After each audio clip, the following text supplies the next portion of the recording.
Iran के भी 31 जहाज ओमान की खाड़ी में फंस गए।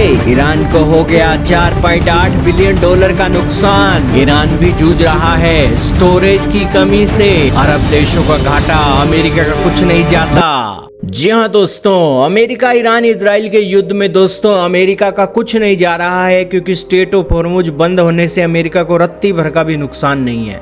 और इसी बीच दोस्तों अब अमेरिका का रक्षा मंत्रालय पेंटागन आया है और अपनी हालिया रिपोर्ट में गल्फ ऑफ ओमान और आसपास के समुद्री रास्तों पर अमेरिका के द्वारा की गई नाकेबंदी से ईरान को जो भारी आर्थिक चपत या नुकसान हो रहा है उसकी सूचना दे दी है। दोस्तों वर्ल्ड के और भारत के मीडिया आर्टिकल इस न्यूज़ की पुष्टि कर रहे हैं कि ईरान को 4.8 बिलियन डॉलर के रेवेन्यू का लॉस हो गया है, क्योंकि अमेरिका ने नाकेबंदी कर रखी है, जिस कारण से ईरान के जो तेल के जहाज हैं वो चीन नहीं जा पा रहे हैं। इसके अलावा एयर का भी आर्टिकल आपके सामने चल रहा है, टाइम्स ऑफ इंडिया का, लाइव मिनट का भी आर्टिकल आपके सामने चल रहा है, जिसके अंदर इस न्यूज़ की पुष्टि की जा रही है और कहा जा रहा है कि ईरान को बड़ा आर्थिक नुकसान उठाना पड़ रहा है। दोस्तों बताया जा रहा है कि ईरान के ओमान की खाड़ी में लगभग 31 तेल टैंकर फंसे हुए हैं, जिसमें करीब 53 मिलियन बैरल कच्चा तेल लदा हुआ है।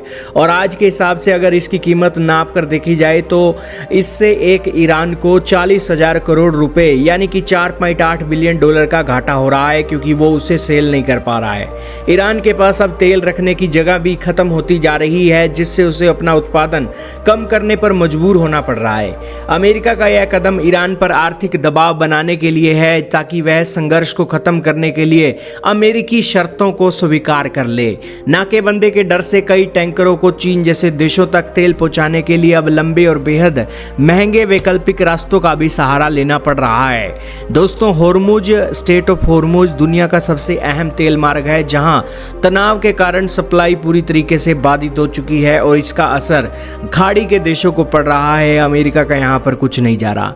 अमेरिका अपनी एक पॉलिसी लेकर आया है और अपनी शर्तें मनवाने के लिए लेकर आया है ईरान के खिलाफ, लेकिन ईरान ने वो शर्तें नहीं मानी। तनाव भी हुआ, लड़ाइयाँ भी हुई, लेकिन उसके बाद दोस्तों सीज फायर हो गया और अब दोस्तों बातें दोनों ही देशों के नुकसान पर पहुंच चुकी हैं और दुनिया के नुकसान पर पहुंच चुकी हैं। तो दोस्तों यहाँ पर एक लंबे बस्ते में इसे डाल दी गया है चीज़ों को, और इसको लेकर अब ईरान भी नुकसान उठा रहा है, सारे खाड़ी देश भी नुकसान उठा रहे हैं और अमेरिका यहाँ पर कोई नुकसान नहीं उठा रहा है। उसकी मोटी इनकम हो रही है, मोटे डॉलर वो छाप रहा है, क्योंकि तेल की कीमतें बढ़ गई हैं और अमेरिका दुनिया के अंदर सबसे ज़्यादा तेल का उत्पादन करता है और अब वेनेजुएला के तेल पर भी उसका कंट्रोल है। तो यही कारण है कि वो ज़्यादा लंबे समय तक इस गेम को खेल सकता है।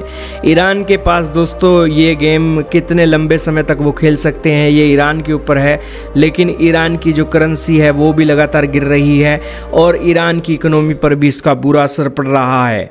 देखना ये होगा कि ईरान की सरकार आखिरकार कब तक इस खेल को खेलती है। लेकिन आपका क्या मानना है कमेंट सेक्शन में बताइएगा। लेकिन इस वीडियो में दोस्तों इतना ही था।